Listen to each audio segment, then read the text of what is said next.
All right, welcome to the Brad Haider podcast. Taping this on a Friday before one of the most joyous occasions in the sports calendar, the start of the NBA playoffs.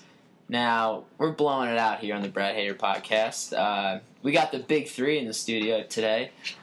Joining me, as always, my usual running mate, Joe Pascal, and then making the maiden voyage on the Brad Haider podcast is Matt Hardwick, one of our resident NBA experts in our bullpen here. Matt, pleasure to have you here for the first time. Yeah, glad to be here. Glad to finally be on the show. All right.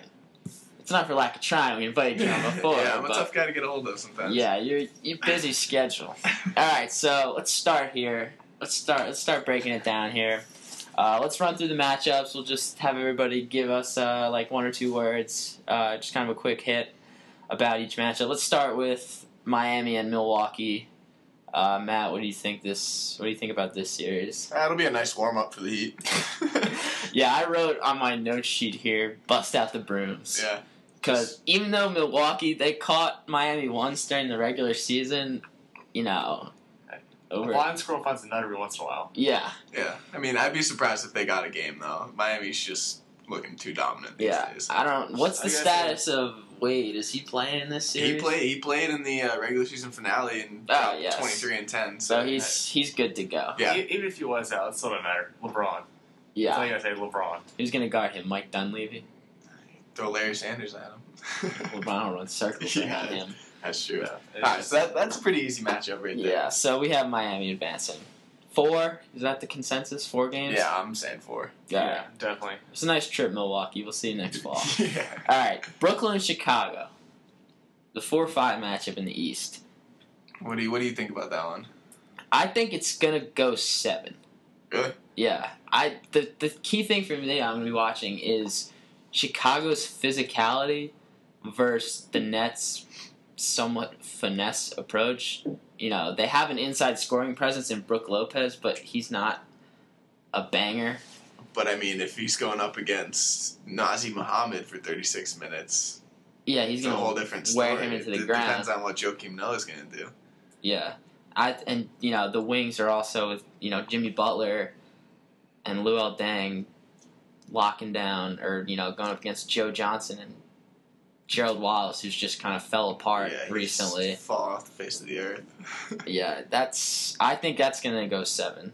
I could definitely see it going 7. I'm actually taking Brooklyn in the series just because me too. The uncertainty with Noah. And I feel like Darren Williams is just going to wear down Heinrich over the course, and Nate Robinson's not going to do too much. Yeah. That Knicks game towards the end of the year where he scored 30 points. Yeah, he went off the game. I think that was an anomaly. That's kind of a rarity. Yeah, I mean, Nate Robinson's a guy that can win you a game or two, like you said, going off for 35, but he's not going to play consistent enough defense on Darren. Shoot you into games, shoot you out of games. Exactly. He's like the old J.R. Smith. Definitely the question about Joakim Noah is what is going to lead me to pick Brooklyn also.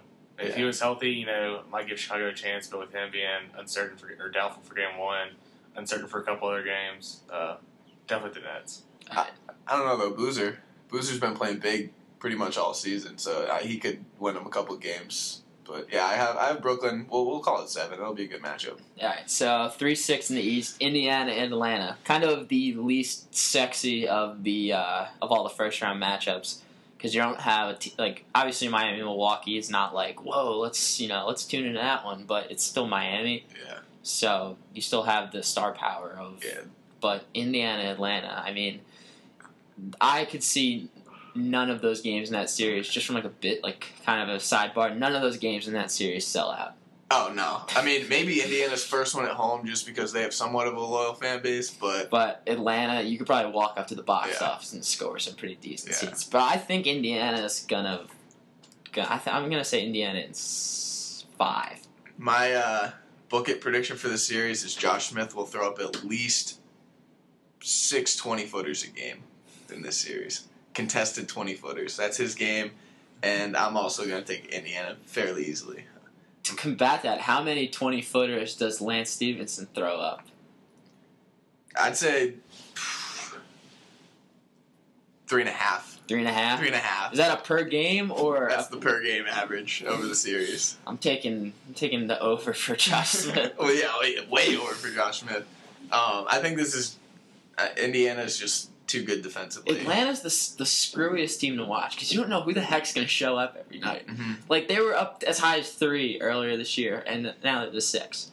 Like, I can't figure them out. You'll watch them some nights, and they'll look like, wow, this team's, pretty solid. But then you watch them other nights, and you're like, where are they picking in the lottery? Mm-hmm. I mean, they do have great pieces. I agree with you, though. They're way too inconsistent to do any sort of damage. Yeah. George Hill's pretty good defensively.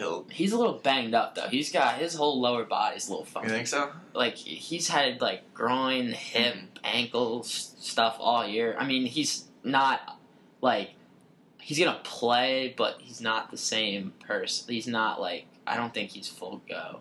Yeah, so do you think Jeff Teague will have a big series then because of that, or? Possibly, just because the quickness of Teague. I mean, Hill's a bigger point guard. And Teague is going to have a smaller, kind of scurry around kind of guy. He could potentially have a big impact, but Indiana's interior defense, I think, could make him alter a lot of shots and get blocked. And so if he's, I think he's going to have trouble getting. I think going to get to the rim, so whether or not he scores is going to be the question. Yeah, I mean, they got Hibbert and West inside. They're two pretty big bodies. Yeah, Clayhead. So Clayhead. So who do you think? Do you think Paul George will check Josh Smith at all? I think they're going to put West on Josh Smith. Okay. Yeah, Paul George is, he's going to be the X factor in the playoffs, I think. But we'll touch on that a little later. The wild card. Yeah. All right. So New York and Boston. Oh, for the record, I'm going Indy in 6. Atlanta 6. loses in 6 all the time. So. All right. Yeah. And Atlanta also has a history of just kind of forgetting they made the playoffs. Well, they also don't have Joe Johnson anymore, which is kind of why I'm worried about my Brooklyn pick. He's the ultimate want to get in the offseason as soon as possible type guy. He's the ultimate U-Haul player. Yeah, he'll get you to the players, but then he's just nailing it in from there. All right, so New York and Boston. Kind of the most talked about first-round series. Oh, yeah, you see it all over the 4-letter network. A lot of people think Boston can pull this off. I don't get it. I mean, they've done this before. They've mailed it in for the last month and a half of the season before and tried to rest all their older guys, but they're really old. Yeah. New York beat them. New York won 3 of the 4 in the regular season, and all the games were close. And the one game New York lost was the infamous Honey Nut Cheerios game. Oh yeah, where just Carmelo was just in another planet. Like, he was so. KG had him so screwed up, so that's going to be fun to watch to see if Garnett. I think Garnett will go at him because he knows he's got him. He knows he can screw him. He might not go that far, but he knows he can get into his head. And Garnett didn't play in 1 or 2 of the games in the regular season, so that could be another big X factor. Another thing I'm going to look at is New York's guards are not Prigioni and Felton and Kidd. They're not. They're all older. They're not the most athletic. And Bradley and Lee for Boston, I think, could just wreak havoc. Bradley, I feel like his main assignment for this series is J.R. Smith. So that's probably the best matchup I'm looking at in the East round is J.R. Smith against Avery Bradley. Going back to the Melo thing, though, I don't think Melo's even going to pay attention to any of that stuff this time around because he's on a mission. It looks like he's on a mission right now. He's been scoring the ball at will. If Tyson Chandler comes back healthy, I think New York takes it. I'm going to say 6 just because Boston has a lot of fight. Yeah, I'm not saying Boston's going to get swept here, but I don't think... They'll put up a little bit of a fight, but it's just not going to be enough. Yeah. They're too old. Melo's too good. And they don't have Rondo. Melo's determined. He's focused. I mean, he wants to win. Yeah. New York's 3-point shooting alone will win them 2 games. That's the other thing I'm worried about is, if the Knicks go cold, granted, both teams like to play small ball, so it could just be an up and down kind of frenetic pace type game. That plays more into New York's hands, though. Yeah. And also, like you mentioned, J.R. Smith, if he keeps playing the way he's playing, getting to the foul line and being that legitimate number 2 scorer, The Knicks, I think, win in 6. Yeah, I'm with you on that, 100%. All right, so we got in the East, we got Miami, Brooklyn, Indiana, New York. We're going chalk. It's not as it's pretty usually in the NBA the better team wins in a 7-game series, but stranger and the things. East is just kind of top heavy. Anyway. Oh yeah, like the 6th seed in the West would be the 2nd seed in the East. Yeah, or the bad. 3. All right, so let's head out west, the left coast here.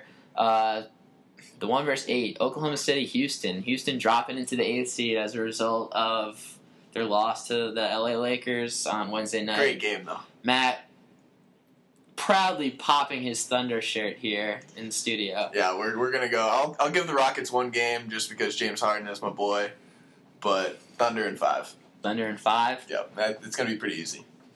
I like that.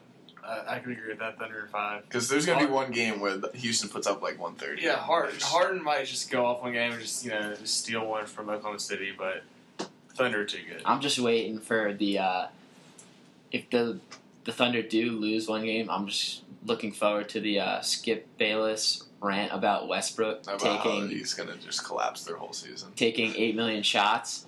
Here's my thing with that. All right, hypothetical game here. Durant takes 10 shots. Westbrook takes 14. But if that 4 extra shots that Westbrook took are layups, where he's going to shoot 1,000% on them, that's 8 points. what the fuck difference does it make? I know. If they win the game by 15, then who cares? Yeah. Granted, Westbrook is probably the guy in the league that can get to the basket literally whenever he wants. Him and LeBron. Him LeBron. Yet he settles for the stupid elbow jumper on the pull-up, elbow jumper in transition, 70% of the time. Gotta throw it up. You gotta have a change-up in your game. That's what I'm saying. Yeah, hopefully he just locks down Lynn and just scores 20 and... He'll average 25, 26 in the 9. in this. Yeah. He'll So be you're fine. saying Oklahoma City in 5? Yep. And the 4 wins are all blowouts. They tied 2-2 in the regular season. It's playoff time. Durant's a sorcerer. He's gonna make it happen. It's ridiculous. I'm gonna say Houston in 6. Houston in 6? No, not Houston. My bad. I was gonna say, Brain fuck there. You're crazy. Man. Oklahoma City in 6. God. Oh, Jesus. Hard skip to beat there. Oklahoma City in 6. I think Houston can steal 2 games. I can see it, but I'm just gonna Oklahoma be safe City and saying 5. prevails. I'm gonna stick with Matt and say. All right, let's go to the 4-5 matchup here in the West. A rematch of last year, the Clippers and the Grizzlies. Joe, you want to give your Grizz soliloquy right now? Yeah, you want to. Do you like the matchup? Grizz would have won last year if it wasn't for Swaggy. Swaggy P, Nick Young. How he basically stole a game 1. He went off and it just kind of set the tone. Without him, Well, I mean, I like the Grizz in this series, obviously. the Grizz probably saw the shirts he was wearing walking into the arena, and they're probably like, all right, this guy's either baked or just on another planet. Oh yeah, and he went off. It was hard to watch. I literally think I turned off the TV because 3 straight possessions he just came down drained transition threes. I mean, they were leaving him wide open for corner 3s. I know, but he was just drilling them. It was frustrating. Now, the Clippers, obviously, kind of the bench mob this year. They could go 13 deep, almost, desperation. And still be pretty effective. Their second unit is kind of been really effective this year with Barnes. As a whole, yeah, they've tailed off a little bit towards the end of the year because Bledsoe hasn't been playing as well. He's been nicked up, but Barnes and Crawford have injected life into that second unit. That's kind of been the X factor. Obviously, they've had their kind of moment. The Clippers have had their moments where they haven't played well together, and at the end of games, Vinny Del Negro looks like he just rolls the ball out to Chris Paul. It's like, make something happen, dude. Yeah. But this is the 4-5 matchups this year are really going to be fun to watch. Oh, absolutely. I'm just looking to see if LA is going to be able to score on Memphis' defense. I mean, Memphis has the best overall defense in the league, efficiency-wise. And it's going to really come down to Chris Paul and Tony Allen. Yeah. In the 4th quarter, going head-to-head. See, the Clipper bigs, I think, have the athleticism to kind of not be completely shut down by Zebo and Gasol. Mhm. But, you know, Zebo and Gasol are probably the best tandem of big guys in the league. Outside of Dwight and Powell, probably. Yeah, but you don't know Right now. They play the best together. Yeah, Zebo okay. and Gasol. The way Gasol gets at the elbow and can facilitate, get his own shot. Yeah, pass. He's the best passing big man. Yeah. For sure. So I'm just glad without Rudy Gay this year. I was never a Rudy Gay fan. Yeah, he had that distraction out there, and I mean, everybody was saying, cost them the series last year. Yeah, everybody thought the Grizzlies were gonna, do bad once that trade happened. But I mean, with Tayshaun came in and played well, and other pieces are doing well for him. So underrated pickup for the Grizzlies this year, Jared Bayless. he's been playing really well. Bayless has been real good. I was just reading Zach Lowe's column about the Grizzlies, and he was talking about how much better him and Conley have been, like when they're on the floor together, how much that team's been, how much better they've been. Yeah, second half of the season, Bayless has really picked it up, and he's been a huge part of their success second half. All right, so what are our predictions for Clippers and Grizzlies? It's going 7. Regardless, I'm Yeah. going to take Memphis just because I feel like their defensive intensity will just lock it down. Yeah, I'm going with the Grizz also. Grizz. Got to. Grit and grind, baby. Grit and grind. Grindhouse. Yep. All right, I'm going to go Grizzlies in 7 as well. Just like last year, it's going to come down to 7 games. I think the Grizz, they get them this year. Mm-hmm. It's going to be a good matchup. Yeah, Definitely. that's probably going to be, It's going to be one of the better outside first of the round. Knicks, that's probably going to be the series I'm going to watch the most. Just because both teams are, they're fun to watch. Or I like watching them at least. And they're probably the two most evenly matched teams. I would say so. So it's going to be a battle for It's going for last 2 years. If last year's are any indication, the Grizzlies' first round series have been incredible. Going back with the Spurs 2 years ago and the Clippers series last year. Yeah, it's definitely going to be good to watch. Just one note here. Clippers won 3-1 in the regular season. That don't mean anything. There's a lot of different circumstances when it comes to regular season matchup. Yeah, that's true. My last thing on this series, though, is it'll be interesting to see if Vinny Del Negro keeps in DeAndre Jordan late in games. Yeah, he's been taking them out. With this horrible free throw percentage, but who's he going to put in to cover Gasol in that situation? Ryan Hollins. Exactly. If that happens, they might not go 7. You're better off just rolling the dice with Jordan because he's going to be, he's not an idiot. Yeah, he's much more competent defensively, but Yeah. it'll be interesting to see. I'm definitely going to be looking for that. Yeah. All right, so the 3-6 in the West, Denver and Golden State. This is going to be Here's a lot another of fun. The West is going to be fun. They don't call it the Wild Wild West for no reason. Obviously, Denver losing Gallinari late in the season, but as our esteemed colleagues over at Grantland have noted, there's some Ewing theory potential with Gallo. Big shouts to Grantland. I don't even know if he's a big enough piece to consider Ewing theory. He's just like a cog in their wheel, man.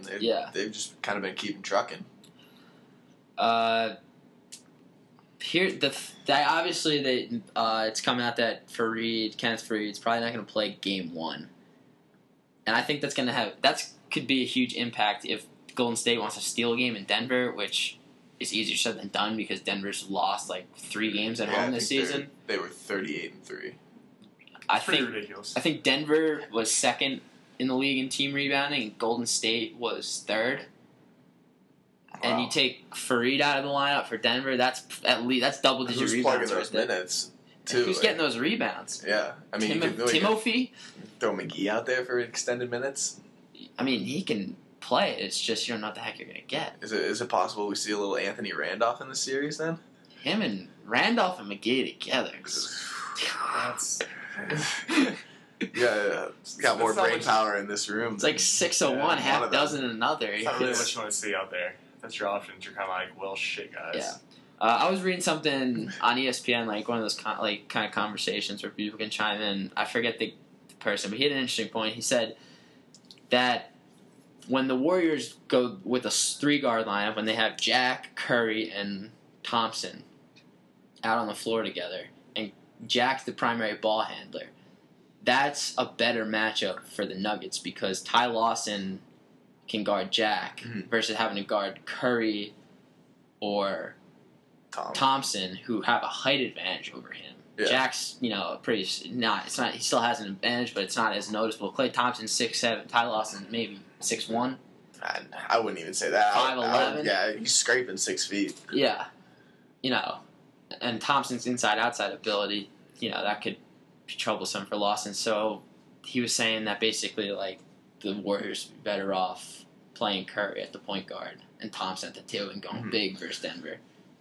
Which is true. Yeah, it'll be interesting to see how much of we see Curry and Thompson or Curry and Lawson going at each other. Also, I feel like Denver can go right back at him with Lawson, Miller, and even like a Brewer or somebody like that. Because Brewer is going to be that lockdown X factor defender on Thompson. Because you can't let him get loose for 6 or 7 threes. Because Curry's already going to get loose for 7 or 8 threes. All right, yeah. So between Curry and Thompson, I think they're going to hit like at least 40% of the threes they take. I mean, Steph Curry's 46% in the year, almost 46%. So him alone, he's going to put up a lot of threes. All right, so what are we saying as far as who wins this series? I'm going to say Denver, and I'm going to say I want to see this go 7, but I just don't know if Golden State can play the defense. So I'm going to say, was it 3? Is it 2-3-2? How's the setup? No, it's. Or is it 2-2-1-1-1? It's 2-2-1-1. Yeah, 2-2-1-1-1. I believe. All right, I'm gonna say Denver in 6. No, wait, that wouldn't make. Oh yeah, 2-2-1-1-1. Denver in 6. Yeah. What are you thinking, Joe? Actually, I was gonna say that before Matt was thinking about it. I mean, definitely could go 7. With depending on how long Fareed actually is out for. That caused some problems, but I'm gonna go with 6 also. Definitely the Nuggets. I'm gonna say Denver in 5. I could very easily see that, but Golden State was kind of the feel good story of the year, making the playoffs for only the second time in however many years, a long while. Well, when they beat the Mavericks, but that was only they haven't been there that often. Yeah. But Denver's just been playing so well as of late that I think they're just kind of going to continue and roll into the semifinals. So you'll think they'll win all 3 of their home games and then steal 1 in Golden State? Yeah, which is Golden State ain't an easy place to go and play either. Oracle, the place can get rocking. Yeah, Denver, it's loud and the altitude, and Oracle's crazy, and yeah, it's going to be a fun series. Both fan bases are really passionate about their teams. Yeah.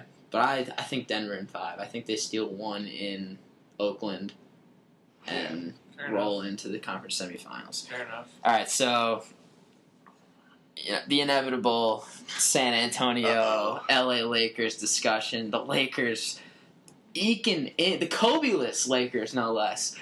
Kobe-less and Steve Nash-less Lakers. They're being led by Steve Blake. Was Steve Nash even on the team this year? Barely. I was reading somewhere that he was getting an epidural.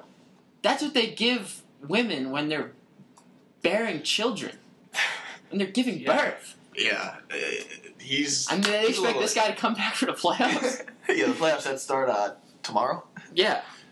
Yeah, I'm it'll be interesting to see how their backcourt can perform. Unless they find like a couple of billion in Jerry Buss's estate where they can buy a time machine and throw Steve Nash in there and pop him back to 2005 Steve Nash.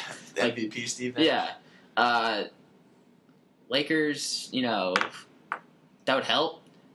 I mean, San Antonio's they've been a little off recently too. Yeah, they've been resting some of their older players just so they'll be ready for this. They're ready for the playoff stretch a little bit. Yeah, the Spurs are becoming the Patriots of basketball. Excellent regular season, excellent organization, great system, and everything. They just haven't gotten done in the playoffs the past couple of years. And Parker's just not right, man. I don't think he's back fully from the ankle injury. No, I don't. He can't get to the basket. I mean. And that's kind of what makes him go. Him kind of slicing and then dishing off or kicking out. And then obviously you don't know what Ginobili is going to be. Ginobili might not even be back. He's always hurt. Tim Duncan can't. I don't think for the Spurs. I think the Spurs are going to win this series. But as far as their success afterwards. continuing throughout the playoffs. I think they're going to need Duncan to play like an 03 level, 02, 03 level. I don't think he can get 10 years there. ago. There's no way. Yeah. But the Lakers, they've been playing a little better. They're just so I'm inconsistent. going to be honest. I like the Lakers a lot more now that they lost Kobe. And they've kind of embraced the whole playing Gasol and they've Howard had no thing together. choice but to embrace. But it's kind of worked, and it has. hopefully Pringles man D'Antoni has realized that. And he's like, oh wow, I have two guys that are just massive. I should play them together. Like, holy shit! And you're starting to see Gasol play like his brother. Try. Really. Get it at the elbow, be able to facilitate. He's an excellent passer. He can find Howard. Like post to post, but it's just they've finally found their chemistry. I feel like, but outside of those two guys, you don't know what you're getting from the Earl Clarks and Steve Blakes of your team. Like that's where I have questions. That's why I don't like the Lakers, is because you don't know what you're gonna get. Mm-hmm. So they're just so inconsistent. I think they're gonna push it. I don't think they're gonna get swept like they would have if they played Oklahoma City. Mm-hmm. But I don't think they win the series. So how many games do you think it goes then? 6. Yeah. San Antonio in 6. I could see it going 6. I could also see the Spurs just coming out and dominating and winning in 5. Potentially. I'm hesitant to even pick San Antonio at all. I'm saying this goes 7. Our first upset? I'm saying this goes 7, and I think Dwight Howard goes 20-20 in Game 7 and gets them through the next round. Okay. As much as I hate the Lakers, I think they figured it out without Kobe. All right. So Kobe taking just to billion shots a game. So we all had Oklahoma City. We all had Memphis. We all had Denver. And I took LA. Me and Joe had San Antonio, and you had LA. Yeah. All right. So what does that leave us? Miami, Brooklyn. So chalk in the East. And then the OKC, West. Memphis, Denver, LA. I like it. It's very possible. Yeah. It is. Yeah. All right. So we just ran through each matchup. What's your most intriguing matchup? Most intriguing is, honestly, I'm going to say I'm just really interested in the San Antonio LA and intrigue. You never know what's going to happen. They're both old teams. They play different styles naturally. The Spurs have just their whole system that they run. So much history between each franchise. Yeah, I saw a stat on ESPN today. They've played I want to say 6 times in the playoffs, or in the recent history, and the winner of those times have all gone on to the finals. Yeah. And I don't think that's going to be the case this year, but it's still going to be set up for a great matchup. So yeah, I would say LA, San Antonio. What are you thinking, Joe?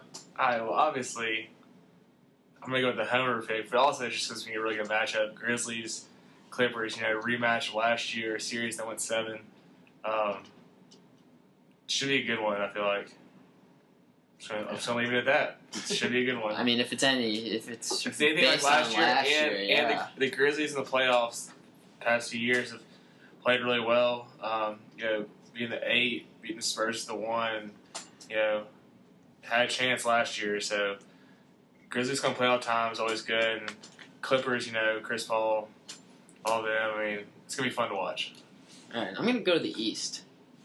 Because you guys both stayed in the West. So, we got to give the East some love here. They are a conference, too. Yeah, they're all right. I'm going to go Brooklyn, Chicago. I almost went Brooklyn, Chicago. Because Chicago won 3 out of 4 in the regular season. And they can play anybody. They can beat anybody.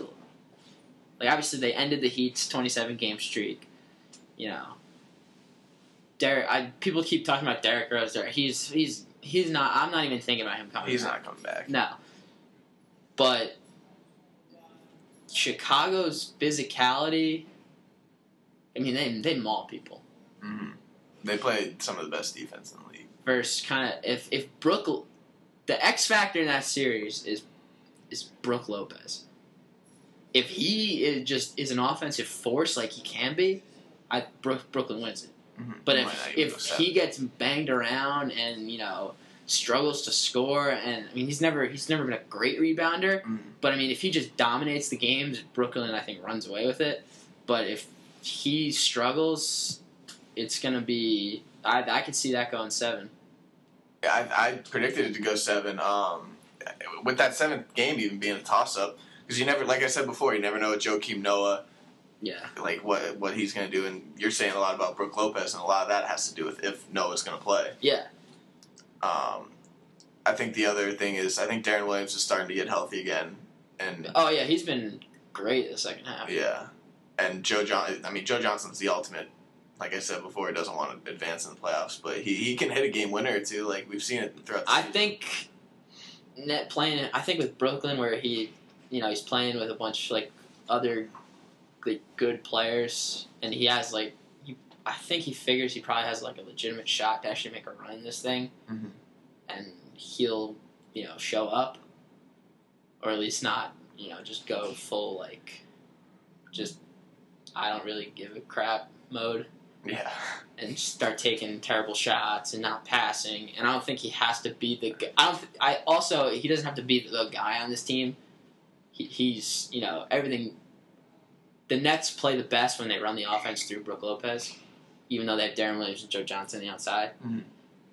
So sometimes he's the third fiddle. Yeah. So he doesn't have that pressure of I have to carry this team and score 30 for us to even have a puncher's chance of winning this game and win the series. So I think if Darren and Brooke do what they do and he can drop in 18 to 25, I think they're looking good in any game that happens. Yeah. All right, so give me one storyline you guys are going to be watching in this series.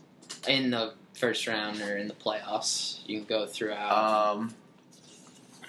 Probably the one I'll be watching most closely is kind of a media fabricated story about what is OKC going to do without Harden, how are they going to advance. But that's just as a personal Thunder fan.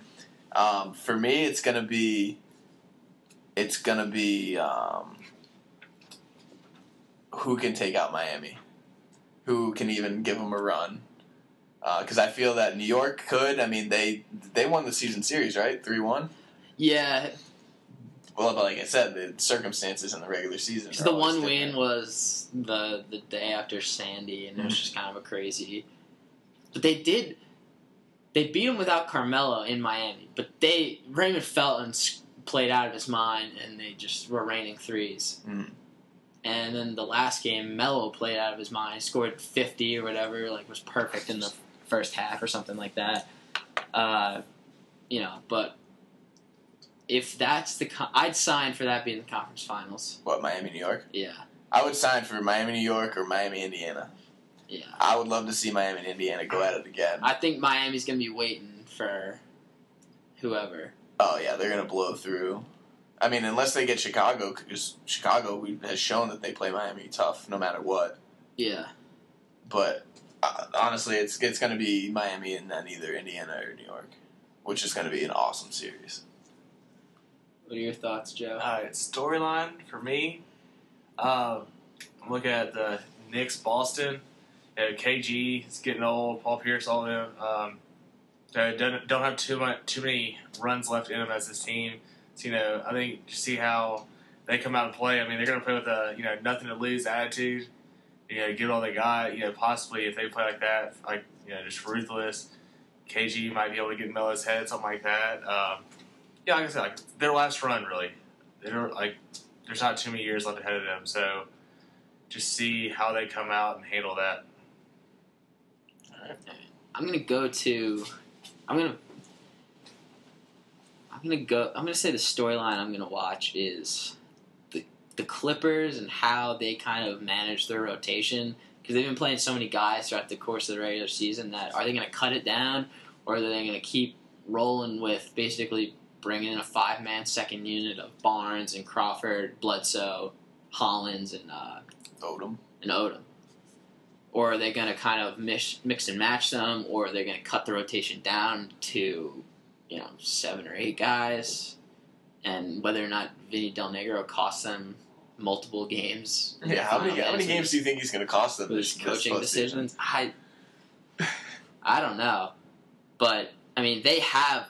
On paper, they have so much talent Where like if they made a run to the finals, people would be like, "Oh yeah," I'm not surprised. But then if they got bounced in the first round and like they're jawing at each other the whole time, people would be like, "Oh, that's the Clippers." Yeah.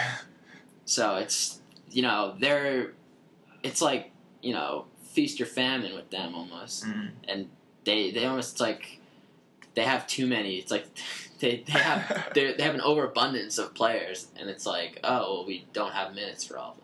Yeah. Where it's like I don't, you're getting minutes in the regular season, but you're not going to be getting minutes in the playoffs. And if they decide to cut the rotation down, is that going to affect how potent their second unit is in the playoffs versus how good they've been in the regular season? Yeah. And how that could affect their fortune in the playoffs because they might not get out of the first round. We all say they're not getting out of the first round. Yeah, and that could very well come down to what's his face, Del Negro. Del Negro, yeah. So who do you think is the worst LA coach, the more boneheaded coach, D'Antoni or Del Negro?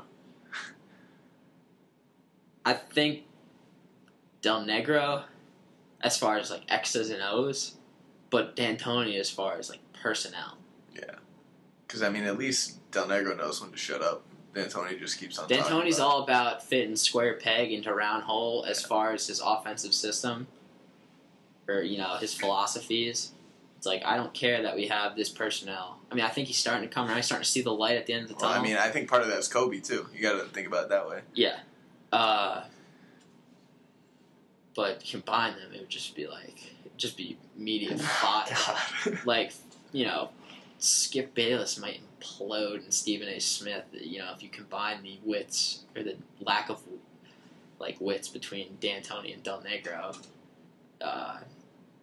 they're just boneheadedness combined would just kind of be unfathomable. Yeah, it's bad. It's bad. All right, so give me one player you guys are gonna be watching. Not a team, just one player. Like you're gonna when you tune into the games where he's playing, you're just gonna watch him, or you think his success is gonna kind of dictate how well his team does.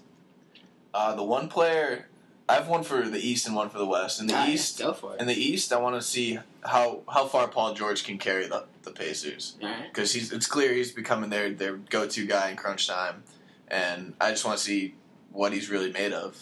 He's an all-star now. He's got higher expectations for the playoffs, and I honestly think he could carry them to a conference finals. He's got the combination of defense and offense to be able to get them to that level. And then in the West, I want to see Steph Curry. You stole mine. He's the most electric. He's electric. You can't not watch the kid. He's a great player, and it'll be interesting to see what he does against Denver. All right. Well, for mine, I'm gonna go with Tony Allen. That's Memphis picks all the way. Let's see Tony Allen, how he can shut down Chris Paul in the fourth quarter, just how he can handle shut down the big time players for the Clippers, because that's what his thing is, defense. And that's my pick for it. Short and simple. Keep it. Well, since Matt robbed me of Steph Curry, I'm gonna go with J.R. Smith. He's that ace, man. You don't know what you're getting, but it's gonna be fun. And it can either be the greatest thing ever or the worst thing. Yeah, he'll shoot you into games. He'll shoot you out of games. Yeah, but the way he's been playing lately, if he keeps that up, the Knicks, they're legitimate. Yeah, because he's that ace scorer off the bench. Yeah, that can come in and get you 30, and do it fairly efficiently. Especially now that he's actually taking the ball to the basket and getting to the line. He has a lot of moments in the games where you're like, no, pass. Oh, sweet, yes. Yeah, all right, cool. Step back, 25-footer. All right, cool. Yeah, that's 3 points. But then then when he tries to windmill layup through three guys, you're just like, what are you doing? Pass the ball. And so yeah, he's he can be he's a lot of Mr. Dr. Jekyll and Mr. Hyde, but he's been all positive lately. So Yeah, see if he can keep it up. he's just fun to watch. He starts whooping the crowd up, and him and Melo, and he's just kind of get the garden running around, and then he'll throw down some crazy dunk, and just the place will go wild, and it's always fun when he's involved. Yeah. All right, so we're gonna let's talk about the one team that's kind of waiting in the bushes. Not a lot of people are talking about them, but legitimate shot to make a run to the finals. It's got to come out of the West because the East, at least for me, is pretty much locked down. There's really Miami. no surprises. Yeah. I can see Denver sneaking in there just because they played so well against the top teams. That's kind of like the sexy, trendy pick now. It is. Denver. I would say for more of like an under the radar pick, I would go Memphis, just because their defenses can win them a lot of games. They were kind of the sexy pick at the beginning of the year, like halfway through. They started off the season real hot. Yeah. Kind of cooled off. It's a solid first half. I think Denver and Memphis are the two teams that can give OKC a run for their money. I'd agree with that. Just because they play so different styles. Because Denver can outrun OKC, which is very hard to do.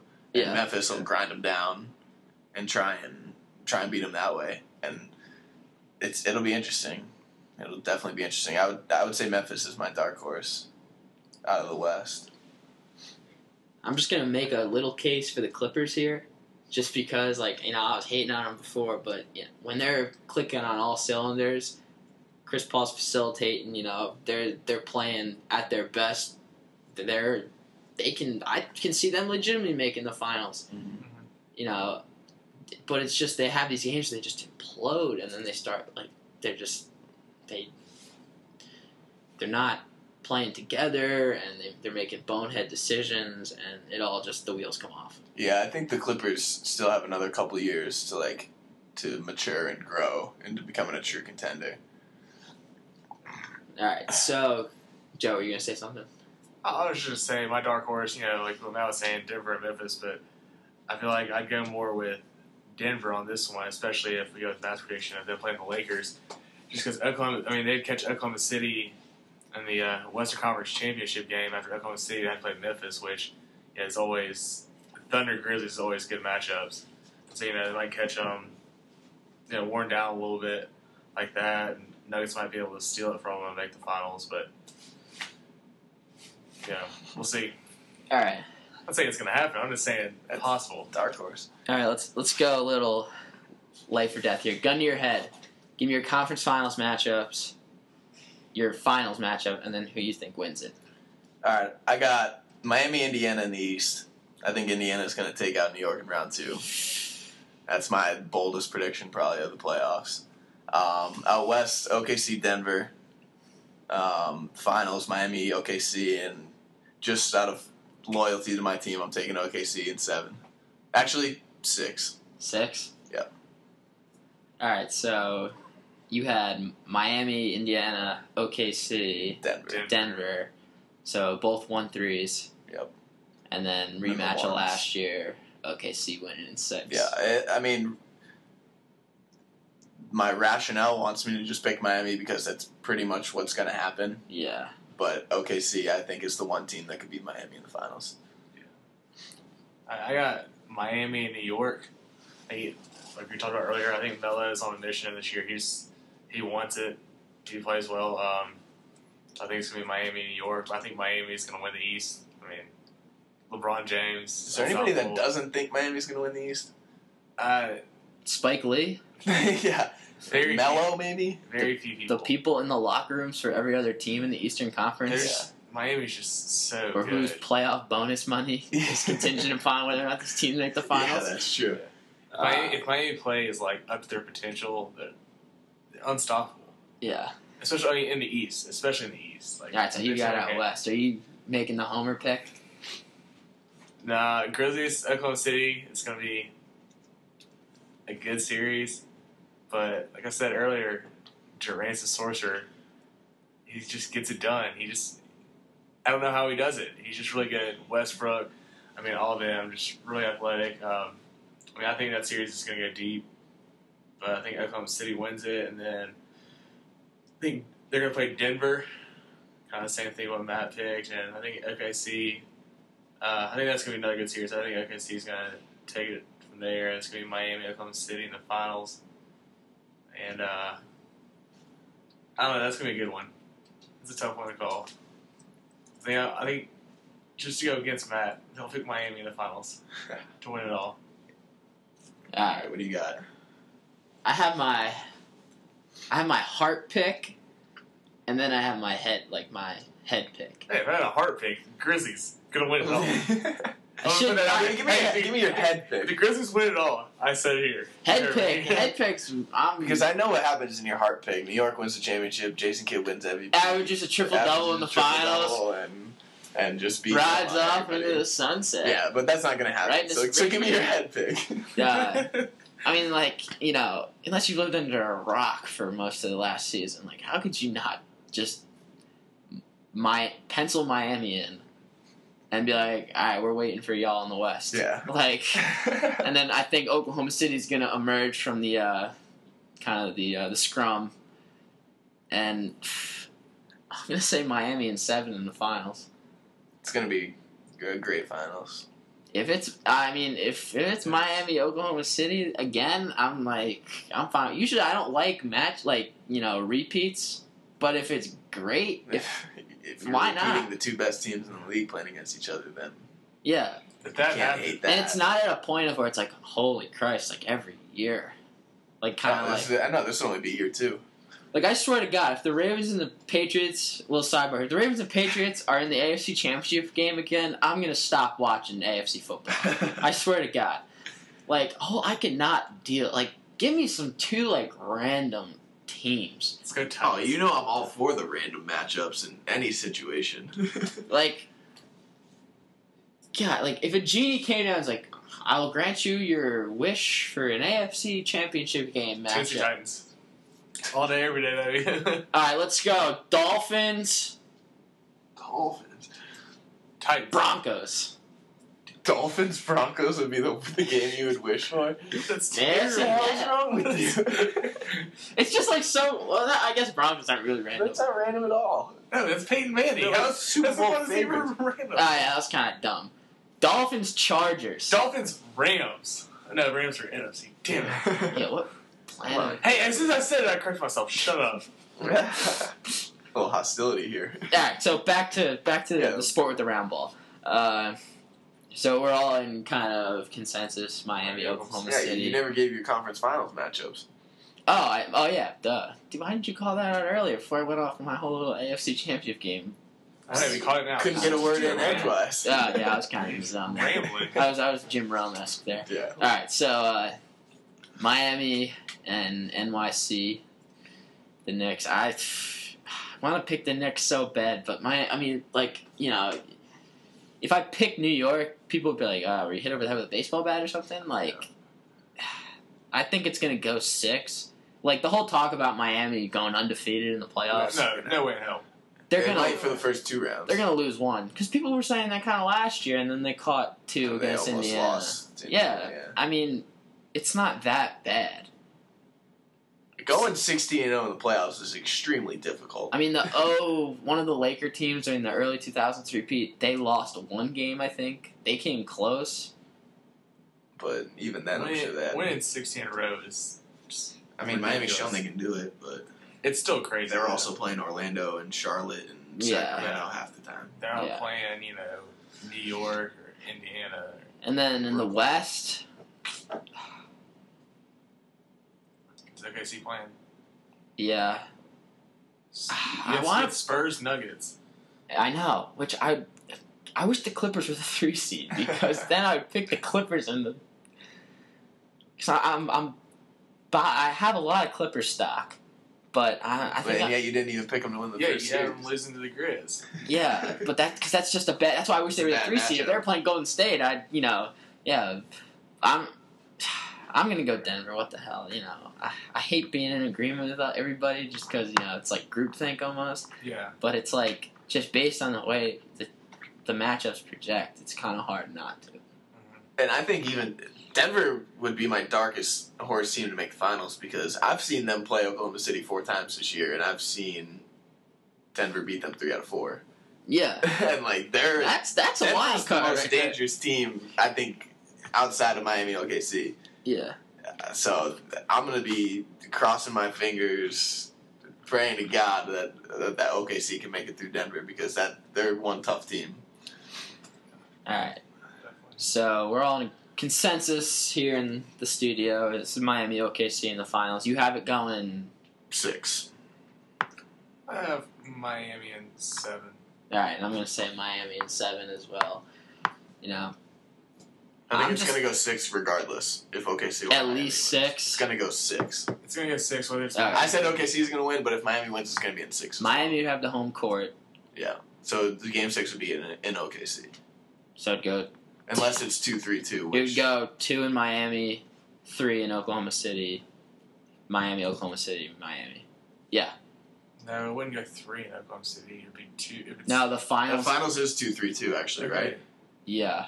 Oh yeah, one of my sides. Yeah. It's just the finals, though. Yeah, just the finals is finals 2-3. is 2-3-2. You said 2-3 and then... Yeah, Then you went 1-1. Then I it's made like an 8-game definitely, yeah, series. it's going 6. It's going 6. Alright, so yeah, I mean, I think most basketball fans would sign for that. I'm gonna love when that happens. Yeah. Plus, I got a little cash riding on OKC making the finals, so I need it. How many zeros after in the? No, it was with Frank. Oh. Frank's doesn't want to bet a lot of money. Yeah.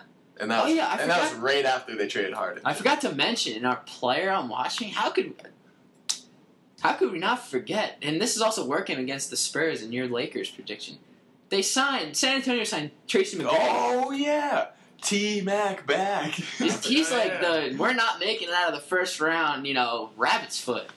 Yeah, that's even more reason for me to pick LA. They got T-Mac. All right, over under 3 games, he actually puts a uniform on in that series.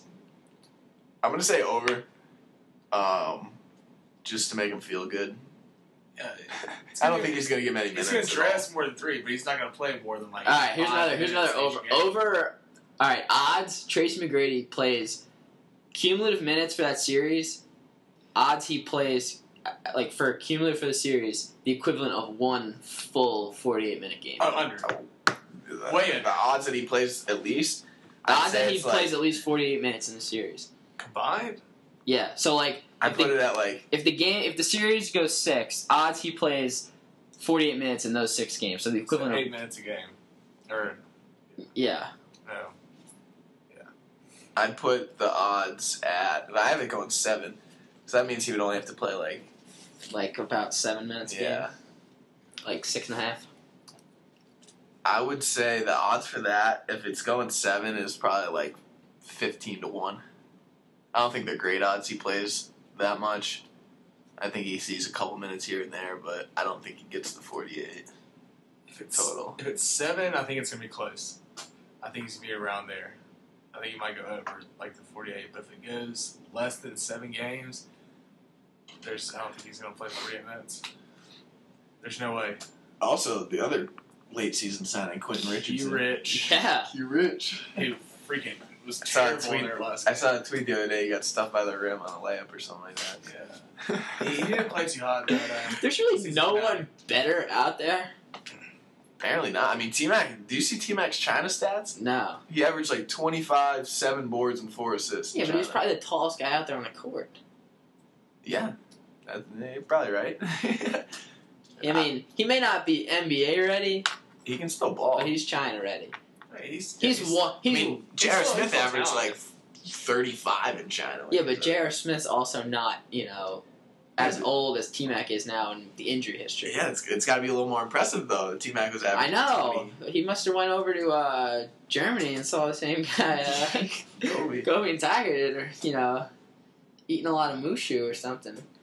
All right, so that wraps it up here for our playoff preview here on the Brad Hair Podcast. We're excited. I hope everybody out there listening is excited because it's going to be fun no matter what happens. We're always excited for upsets or, domination from one team, but I'm just That's why excited they play for the games. Basketball. Yeah, Practice is over. Yeah, it's game time. Granted, it's basically like playing a whole other season because it's a way better season. Yeah. Well, yeah, But, thanks for having me, dude. Yeah, it's a pleasure. We'll have you back. Stay tuned. Probably gonna, maybe do like a finals preview or something. But definitely the next on the docket here on the Brad Haider podcast is we're gonna be talking about the NFL. They released their regular season schedule yesterday, so our contingent of esteemed colleagues here has some thoughts on that. But until next time, adios. Later. Take it easy.